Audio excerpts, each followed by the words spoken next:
Just to get us started, we all saw the demo. It was very, very well done. I feel like it gave everyone a really good glimpse of what's going to be featured on Just Create TV. But I do want to ask you, what prompted you to create a streaming service for creatives? Because obviously we have Instagram, we have YouTube, we have all the streaming services already. So what prompted that decision? I think the way that we use the internet is getting outdated. As far as like Instagram, Twitter, YouTube, we're just limited in as far as how we can connect and interact with each other. I think a lot of times when we create content or artwork, it's just uploaded it and go, and then there's no after effect or anything, and we're just using the same old models. So like with our platform, this is something that could continue to give back, whether it's through the artwork, whether it's through building community, whether it's through connecting. It's just us finding new ways for everyone to interact and engage with each other. And just a question for the audience. How many of you are on Instagram, just out of curiosity? And let's see, Twitter. Who uses YouTube? Okay, Netflix, HBO Max. Okay, so pretty much everyone is using something. And just because Julian touched on it, how many of you are growing bored with a lot of those apps? I'd have to agree myself. So I just wanted to ask before we jump into it. And to my ladies, Ladi and Venus, you all work and you're deep into the tech space, but also deep into the creator economy. So how do you feel about, I guess, the future of the creator economy on the platforms that we already have? I feel like, social media is forever evolving, and I've seen the transition from creators from MySpace to Tumblr. I don't know, like, do you guys remember Tumblr? Yeah, I mean, I would ask certain people, and they're not aware of Tumblr, but Tumblr, I'm from Virginia, Tumblr inspired me to come to New York. Being able to, tapping into other creatives in New York and see what they're doing and how they're getting campaigns and, opportunities off of taking cool aesthetic photos.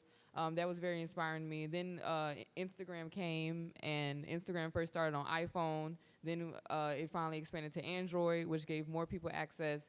And I feel like, Facebook was like college related, but I feel like Instagram was very impactful. And then here comes TikTok. It was a chat room during the pandemic people were on too. Yes, Clubhouse. Like I just feel like it's so many. I think it's like kind of challenging to know, which to put your most energy into, because it's like as soon as you build, it feels like as soon as people build followings on Instagram, then here comes TikTok. Now you got to go to TikTok and build a following. So I mean, I just feel like it's a ever evolving climate, and it's a lot of different avenues to help utilize it to reach people with your creativity. I think the point that you mentioned about having to rebuild followings all over again across platforms can be very exhausting, and it seems that every day that there's a new app, and it's hard to maintain an active presence just on like 3 platforms, especially if they're different kinds, right? Because the way you operate on Twitter is not the same way you operate on LinkedIn, it's not the same way you operate on Instagram versus TikTok versus YouTube. So you can't necessarily even recycle content across all those. So I think people are, come on, mood lighting. I think people are reaching a point where there's social media fatigue, if that makes sense. It's like they're exhausted of having to stay active. They're exhausted for having to keep up. They're exhausted about having to create content that doesn't really even get seen because of the way the algorithm is set up, or feeling that they have to be pigeonholed into certain types of content creation. So we're reaching a point where it's just like, okay, what's next, right? Because we can't just kind of keep doing the same things and expecting folks to sustain. I just think it all lacks intention. I think it's hyper individualism. I think it's just lack of community, lack of authenticity. It's very performative, and that's my short answer. Yes, that's my answer. And Lottie, I love your point about the exhaustion and the overall fatigue. One of the things that I'm super interested in is really understanding the state of wellness for creatives, and I think that a lot of the existing platforms do encourage an ongoing burnout. That I know, like, a lot of people joke about, like, oh, just getting through Wednesday, like, it's so tough, but it's like, it's a real thing, and it's affecting people, like, on deeper levels than we realize. So I appreciate you pointing that out. Okay, so kind of touching on what you said, Venus, about being on Tumblr and being able to see the lives of people and that encouraging you to make a big life decision to move to New York. So in a sense, Tumblr was showing you a story. Like you were using the app to learn about other people's stories. That said, how do you all feel that short form storytelling has transformed how we are, how we consume content in the digital space and how we share content in the digital space? I feel like short form content has created, I feel like, a sense of, what is the term I'm thinking of? Lack of patience. A lot of people. And also, too, I feel like it has downgraded our ability to read as well. You have to keep the captions short now. You can't really create a lot of text or editorial style text content because people's attention span. I really can't foresee like what the future will be like. More people don't like to read, so I feel like that's going to downgrade intelligence. And then with AI enhancements, AI doing everything for you, like ChatGPT has done wonders for, like, when I work and use ChatGPT, I don't even, the experience is crazy because it's like I don't even really have to think. I just program it. But back to content though, I just feel like we are overly stimulated, and it's a massive amount of content to consume, and you can consume more with it being short form. But it has its benefits. It's helpful in certain avenues with certain levels of creativity. But as far as like I said, I just feel like we are just becoming more of a community that lacks patience with the type of content that comes out. Yeah, I think Venus hit the nail on the head. The short attention spans and the fact that people need to be stimulated is really driving everyone towards short form. Once you saw, the Coca-Colas and all these huge multi-billion-dollar corporations creating TikTok accounts, that's how you know it's real, right? Because it's just like, that's where the money is. Once YouTube added shorts, YouTube, which is known for long-form content, added a TikTok competitor. I was like, uh-oh. Instagram, which used to be a photo platform, is prioritizing short form. So everything is moving in that direction. And it's interesting because it forces creators and anyone who needs to leverage those platforms to focus on more episodic and serialized content, because that's what caters to the success of being on those platforms. But then when it comes to more traditional forms of storytelling, like journalism, and as someone who's a journalist, I care a lot about that. And then you hear about the shuttering of all of these platforms, from BuzzFeed News to Vox. It's like, what is going on? Folks not wanting to read, that's an epidemic. Like, that's actually really concerning. And if you talk to any of the public school teachers, they'll tell you about how hard it is for kids to sit down there, especially like everything that's happened post 2020, right? Nobody wants to sit down and read, but they can scroll on TikTok all day for hours. The way you consume short form video is not the same way that information and stories will stick with you when you're actually reading. So it's interesting, and I think part of what people think is the solution is to adapt and make everything short form, but I honestly think to some extent there should be a little bit of a rebellion against that, because that's not the only type of storytelling that matters. Man, everybody's making some really good points. Attention span, reading level, like these are things that I wasn't even coming into this situation thinking about. I just feel like in general, when we are creating short form storytelling, a lot of us on our phones now, we're editing. We're becoming our production companies within our own selves. We don't have all of the tools. We have to use different apps to kind of figure it out and kind of how are we going to get this post up, when it comes to Reels and TikTok. So I think we need to equip users a little bit better so that you can create and then go on about your life versus being so attached to this dopamine hit that you get in every time you go onto social media. It leaves out the nuances in life. It leaves out the fact that, okay, my story can't be told in 60 seconds, and that's okay. Like, I'm 30 something, and there's no way I could tell any type of story about anything that happened in my life in 30 seconds and for it to really be meaningful. Yet you see someone like who is it, Risa Tisa, and I mean, hers is obviously way more than 30 seconds, but she piloted, like she's built a whole career, and it was all based off of her telling what was way longer than however it amounted to on social media, that story. And so it does, like you said, it has good and bad, but it now everyone's judging her and not thinking about the nuances, and she's this and she's that, and that's automatically the label that's put on her. So I think that we have to be wary and cautious of trying to force our stories into these platforms that are only there to really monetize off of it. So yeah. Speaking on, I guess, the topic of the short form storytelling, what challenges have you all had in rebelling against that, or in adhering to it, to where you're trying to really like crunch this long drawn out real story into something that's more consumable and agreeable online? Let's see, challenges that I've had. I would say working with like new artists, helping them build out their brand identity, and constantly having to remind them, like, don't post nothing more than 45 seconds because people are just not going to care. You can't keep their attention. But I feel like with the more passionate creatives, it's like they're having to work harder to dumb down the creativity. And I was actually thinking short form may have came into social media to maybe give people more access to producing content without needing a full production team. So it's like a trend.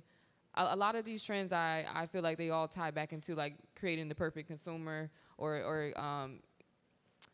drawing people to be more consumed with the app so they don't leave the app, if that makes sense. Because I feel like, longer content takes more production, longer time, more time you away from the app. But if you can quickly post, you're going to be on the app all day. And yeah, so, but as far as like the challenge, like I said, in all, I just feel like creatives and, real film producers and real directors are having to dumb down their creativity to fit into this new trend, I would say. I think a lot of the challenges when it comes to leveraging short form content is really mindset based. Because if we're being honest, it's not hard to hold up a phone and record a 30-second video and upload it, right? But people are always overthinking, like, oh, are people even gonna care about this? Like, I don't know what to talk about. I don't have the right lighting. I don't like the way my face looks today. It's like so many things. I think what has helped me a lot with being more consistent, and this is something I tell my clients as well, is that it's about doing the work.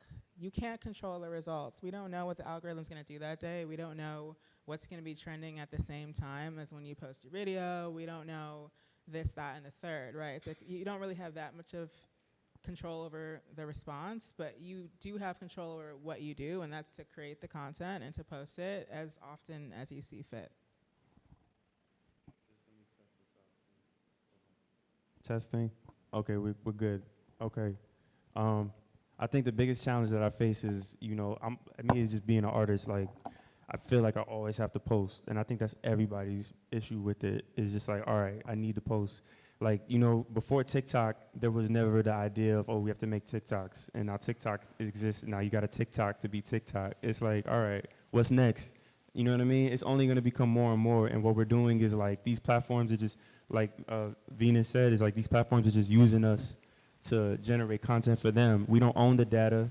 You know what I mean? Like, they're using our data to like build these AI generated models to get the marketing dollars on the platforms, and the communities that are building content on top of these platforms aren't getting anything back. Thank you all for that. And speaking of the apps wanting to keep us on the apps, I'm curious to know, do you guys feel like there's a difference between creativity online versus creativity offline?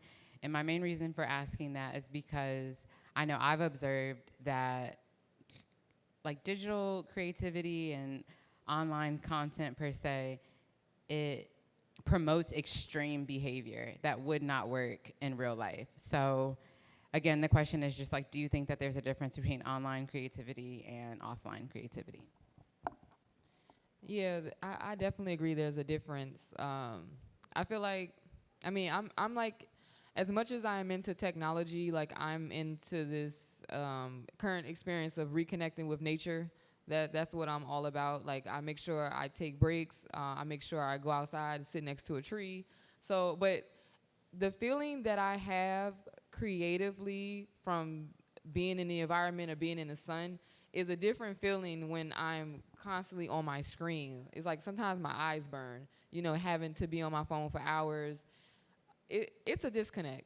It's a disconnect. And what I do feel, I feel like there should be a movement. This might be something I eventually produce, but a movement about reconnecting with nature. You know, not being too much consumed with technology and this age of AI. I feel like raw, authentic. I paint still, and I just feel like raw, authentic creativity when painting a picture. The feeling of painting a picture, sitting under the sun versus on your phone painting, you know, drawing on, you know, the screen where it's like artificial. Granted, it's great, but it's a different feeling, and I don't really know what words to put into feelings as emotions aren't logical, but I think it's just more natural. Like authentic creativity outside of technology or digital. I feel like it's natural, so it makes sense if that makes sense. Yeah, I think the biggest difference is that when you're creating offline, for the most part, you're doing it for yourself. And when you're creating online, you're doing it for an audience. So essentially, the incentives are really different. So for instance, last night, I was in the studio. You didn't see that anywhere on my socials except for like one photo of my shoes, right? Because you sign all these NDAs and stuff, right? So it's like there's any type of creativity in real life for the most part, there's more at stake, or maybe it's not something that can be witnessed in real time. Whereas anything that I create for online, I have certain objectives. I'm trying to reach certain metrics. I'm trying to send a certain message. Maybe I'm doing it because I want to attract brands or attract supporters or what have you. So I think just the mindset in terms of what motivates me to create is really different, online versus offline.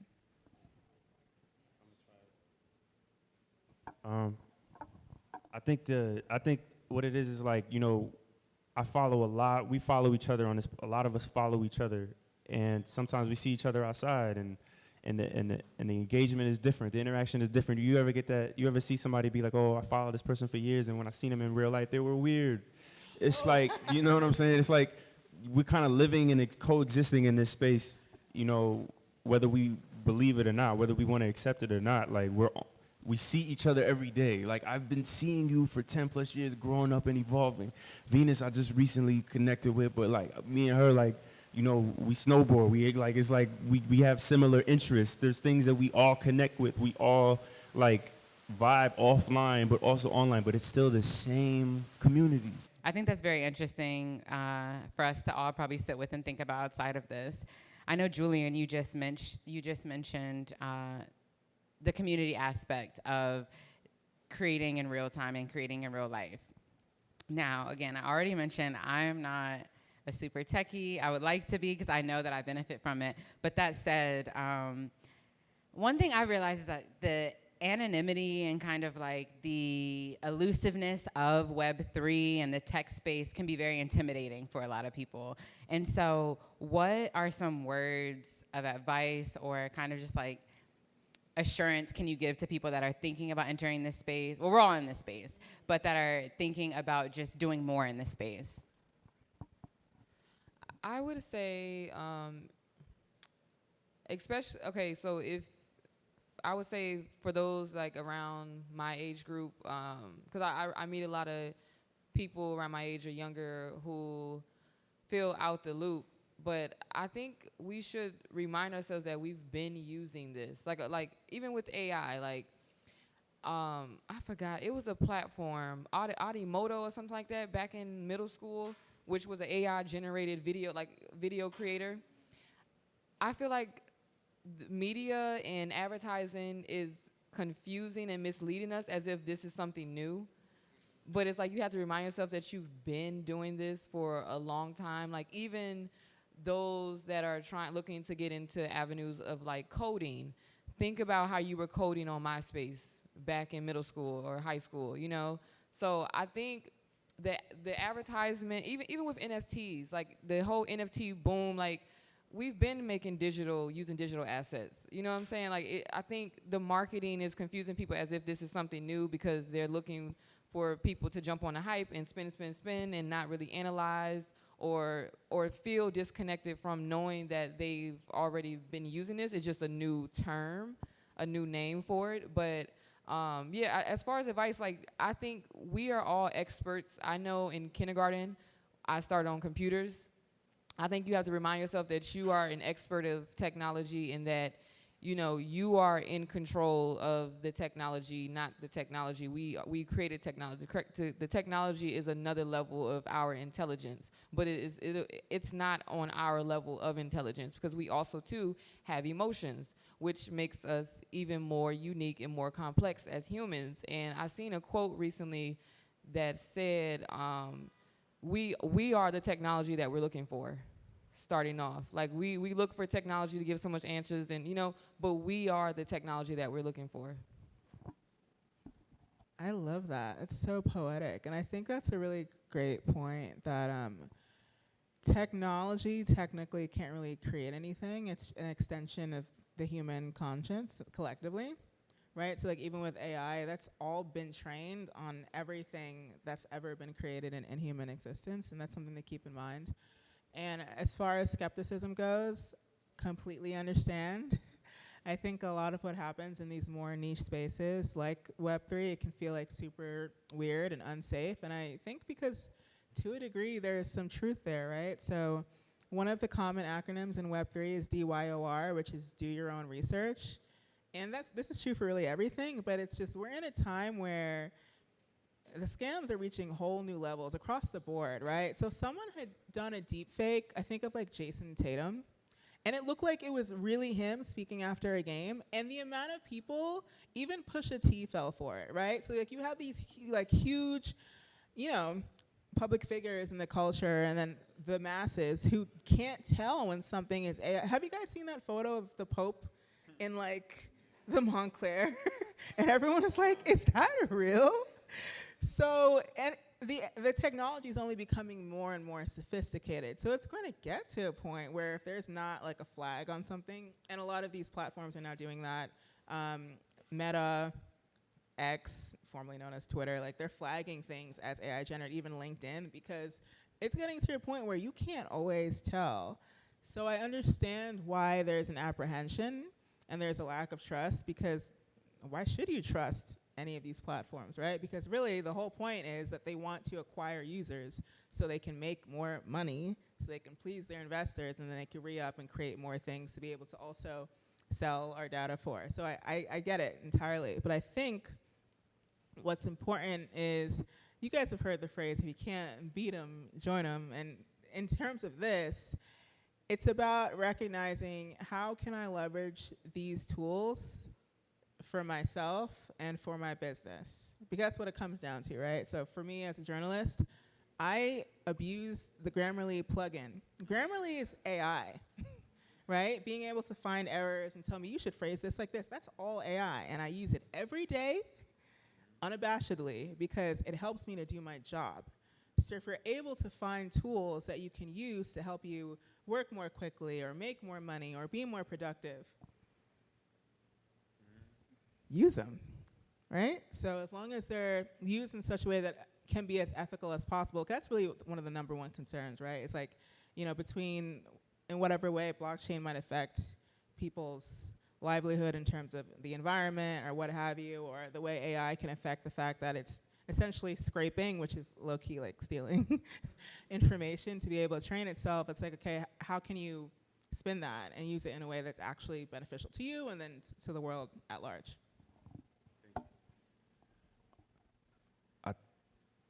Man, y'all making some really good. Y'all are just going in. I love it. I love it. I just, I think it's all about alignment.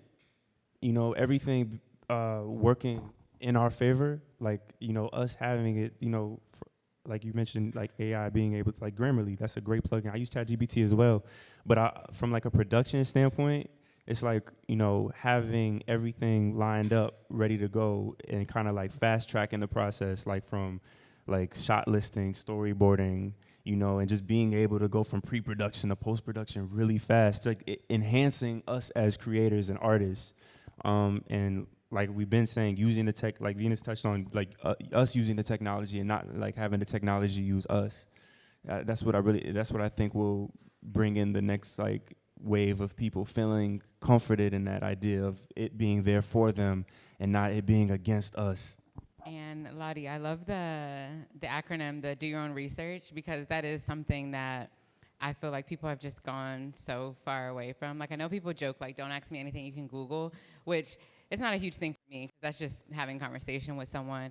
But I think that we've moved so far away from really, like, even something as simple as workshopping. Like, people don't really workshop ideas anymore. People literally just, like, throw it against the wall and see what sticks. And while I feel like that is somewhat of a strategy, there is a level of community needed to workshop. Like, hey, I've been thinking about doing this. This could be really big. I want to do it right. Can you help me build this out?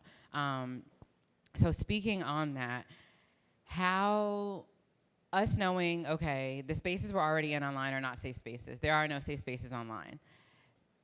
So how do we, and I think spaces can be as safe as they can be, which I can respect, but us knowing that there are no safe spaces online, I guess how does, in my mind, that would make community in the Web3 space even more important, but how do you foster and facilitate that community in a space that is already seen as unsafe? I think that's a really great question. And it's interesting because sometimes the term community is a little iffy to me. An audience is not the same thing as a community. So I just want to state that first. So there's an app or a company called Community where basically public figures can have folks, it could be anyone, but it's mostly public figures who leverage it, like celebrities can have like their supporters text them. And I'm just like, that's not community. You just want to own the data of your supporters, which I fully support. But I think sometimes the terms community and audience get entirely conflated, right? Because community isn't top down, it's flat, right? It's just like this person next to me and this person on the other side, like we're all working towards a similar goal or cause, whereas audience is like, I'm here and then everyone is down here and then you give me money or you pay attention to me and then that makes you feel good because then you get a product like music or what have you. So that's first. Secondly, I think at the end of the day, we all operate within a capitalist society.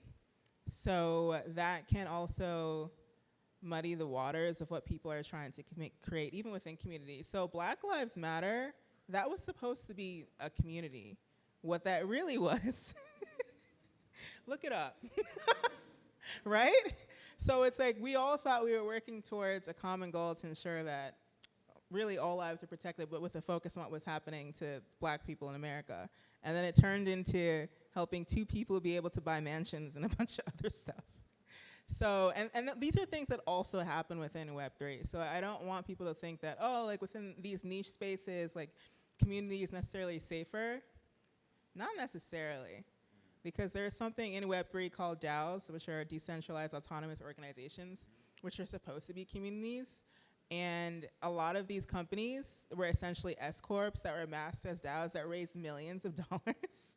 And that doesn't trickle down to the rest of the community, right? And when you get VC money, that's between you and your shareholders, right? So I think the main thing to understand for the most part is that once monetization is at play, that can jeopardize community.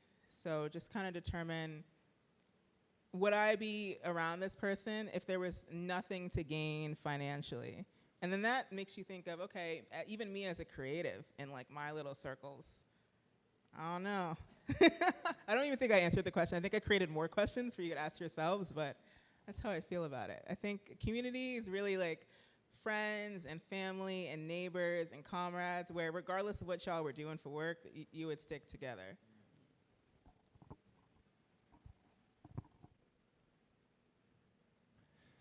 I call them like ecosystems over ecosystems. I feel like when the market is up and you could get somebody to be the face of the brand or the influencer or whatever the case is, the companies love that. I think and they kind of build the community last. They build the tools and the platform first, and then they build the community last, and that's the after effect, and those are the last people that you think of. And I think in order for us to move forward as a culture, as a community, as a technology, we have to do it the other way around. Like, you guys, like a lot of these like developers in this space are very technical. They're not creative. They're not artists. We're talking about very creative technology. We're talking about technology that needs ideas, that needs people thinking, conscious people, free thinkers, like people that are alive and understand the world around them. So until like the relationship is built between like corporation and community and it's healed and it's an authentic dynamic, I don't think that's the only way we're gonna get some real long-term like longevity in this space, like as far as like progressing and evolving. I just want to add to that really quick. What a lot of corporations are missing and what they really need to succeed is culture, right? So it's like X, which is formerly known as Twitter, Black Twitter made that corporation so much money. That's culture. Even on Clubhouse, they had like $1 billion valuation at some point. Why? Because of culture, which came from a lot of the folks that came from the music industry and whatnot. So again, there's like a disconnect there, but corporations appreciate and leverage culture because they want to essentially exploit it and make money. So keep that in mind too. And speaking on community, Venus, I know you have your AI sector, which is building a community, a tech hub essentially to bridge the gap between creatives in tech and just creatives. And so I guess my question is to you, what emphasized the gap for you? Because when you said that to me earlier, I was just like, oh, I didn't even really like think about there being a gap, but there are so many gaps just in the creator ecosystem in general. So speak to that for us. Yeah, so what inspired this was my interest in Web3, and I started working out of Station 3, which is a Web3 tech hub on Wall Street. And I'm speaking to like a lot of, blockchain people, venture capitalists, those are who are heavy invested into the technical side of tech. And I'm noticing that I'm the most creative person, on the floor. And I'm talking to them, about what I do as a creative, and they're very fascinated with what I do in terms of the branding and marketing side for artists. And then they're just like, yeah, your world is so interesting, but like we're just very disconnected from that. And I'm just like, well, that's interesting because you guys produce the apps that we creators have to use. So I feel like a lot of creatives are also online complaining about the apps and algorithm. And I'm like, well, if we actually work together, you guys could produce better software and better products for us to utilize.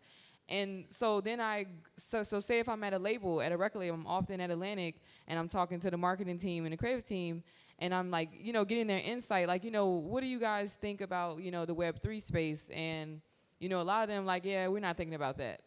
And I'm thinking, I'm seeing what's going on in the climate and how Web3 is taking off, and I'm knowing that these labels are building their own Web3 sectors, like metaverse sectors at these record labels, and then I'm asking them more information, like, what is the plan? And I'm not really getting a plan. And so then I'm thinking like, okay, there's a big disconnect. It's like the labels are trying to create a Web3 sector, but they don't really know what they're creating. Maybe they should tap more into the tech space. But when I talk to them about tech, they're not interested in the tech space. So then I'm going to the tech hub and, I'm speaking to them about the creative world and they're fascinated, but they're just disconnected. And I'm just like, there is a major gap.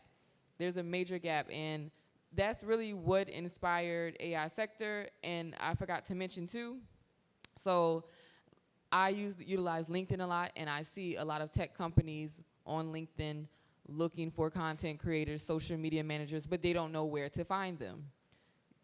So that's what this platform is about, is bringing these two communities together. I feel like it'll give a chance for creators to be the narrator behind what this future of technology looks like, so that, a big tech company who's completely disconnected don't just put out products and say, here, you guys have to use it, and this is what the future of technology looks like. I feel like this gives a chance for creatives to have a voice in, this build out of Web3. No, I love that you broke that down for us. And some things that came to mind with that was the fact that I definitely identify with like the creator community or economy. And I wouldn't say that I've like always identified with tech community. However, one thing I recently learned about was that community is facilitated, not necessarily built. Like, communities exist whether we are in them or not. So I'm already a part of the tech community.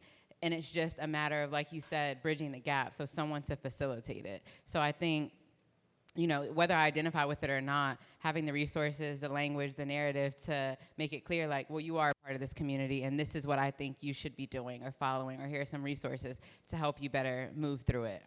So I love that you're doing that.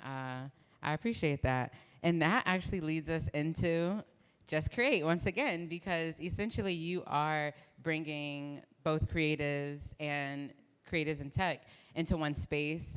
You are using technology to build something that's different than what we've seen. So for you, Julian, how do you feel like creators will be able to monetize effectively in your space of Just Create TV? Because naturally, coming from these other platforms where they are monetizing, that is going to be their top priority. Like, how can I make money here? Like, community aside, I need to still be able to make this cash. $300 in my account and 300 likes for a post. I think that idea is really the ultimate goal, where it's like you're I think when with games in the game space, it's called play to earn. Like, and you're seeing a lot of these in-game like features that are allowing players to feel like they're actually accruing and earning something. But I think it's really about building systems that are kind of aligned with interaction and connection, and then you're also receiving on the other end, but it's not a heart, you know what I mean? So it's like kind of like making these features feel less like as a transaction, making transactions feel more fluid and quicker. And just one last question, just for everyone who's up here. What tools, technology, resources are kind of fueling or helping you in your creative journey right now? And which of those resources do you think will help to kind of change the shape of the creator and tech economy?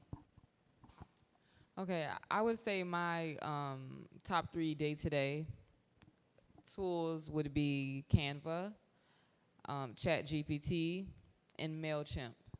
And Canva, it's like I grew up on PowerPoint, but Canva is just ridiculous. Like, and then the time, like, every day I'm blown away, by the amount of work I can get done utilizing these 3 tools. And Canva, with the creativity, you can literally, like, my decks are crazy now. Like, it was at one point where I had to design, the backgrounds and layouts on Photoshop and then save it and then transition it to PowerPoint.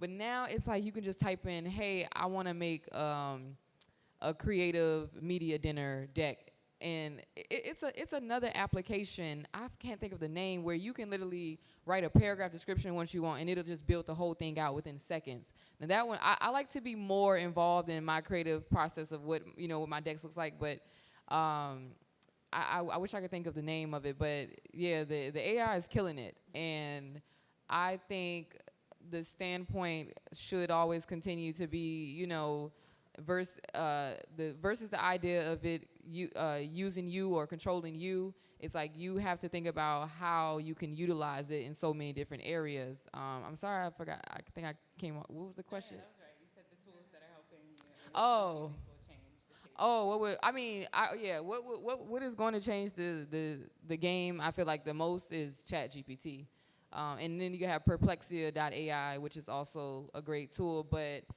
ChatGPT is like It's like you don't even know how to have to do. Like you don't even know how to. I mean, you don't have to know how to like write anymore. And then what's the app you mentioned? If you can take your content from ChatGPT and then send it to the grammar app just to double check, like, do you even have to write, like, know how to write anymore? Like, it's crazy. Well, yeah, that's my perception. I do want to say, though, that AI low-key does suck at writing. So as someone who does write for a living, I write songs for a living, I write articles for a living, and I also write copy. And that's really me. Like, I use Grammarly to, be able to check stuff, or I'll use ChatGPT for it to, like, sub out certain words, or, like, make this sentence sound less awkward. Give me 3 options, and it'll spit them out, and I can freak it from there. But I think the ultimate thing to realize is that you are the source of everything. You can be the best prompt engineer in the world with any of these tools, but if you don't know what you're doing, if you don't know what your vision is, you don't know what you want, AI cannot help you. So just keep that in mind. But as far as tools go, I agree that ChatGPT is cool. I would check out also Copilot. And there's, I'm going to say Gemini by Google. They need to work on it, but sometimes it's cool. Something to keep in mind also with AI is that it'll make stuff up and not even tell you. Like, so if you're someone, people like to play around and like write their papers or write. If you're working on something that really matters, you better research every single line in that thing, because AI has something called brain fog or something where it just will make stuff up if it can't find an answer, and it's nuts to me because I'm like, you should have just told me you didn't know, buddy. Like, you don't have to lie. And then it'll apologize. Oh, I'm sorry. But also, I want to encourage everyone to take out your phone, and if you're on Instagram, go to Instagram and follow Join Garden X, because essentially that's a venture studio that's tailored to creatives, especially folks who are like in music. So if you consider yourself a creative who want to understand how you can create things on your own terms and also be able to monetize, go to Join, Join, Garden, like garden flowers, X on Instagram, and then check out the link in bio and see how you can get involved. I'm going to just be biased and say JustCreate.tv is the tool that we should be using. I mean, if you're a creative and you're looking for a cinematographer, you're looking for a photographer, if you're looking for any collaborator that you need to execute your content and then put it back on to Instagram and Twitter versus having to go on your story and say, hey, I'm seeking a stylist, I really need help. You don't have to do that anymore with our platform, and that's kind of what digital anonymity is about, where we're trying to figure ourselves out in real time on these old traditional platforms. So it's like you could come together as one because you used a separate platform to kind of figure things out and connect with who you need to connect with. And a lot of people in this room are on the platform, so I just want to y'all to make some noise for yourselves. If you know that you're on a platform, you have the badge, you can register, you could join.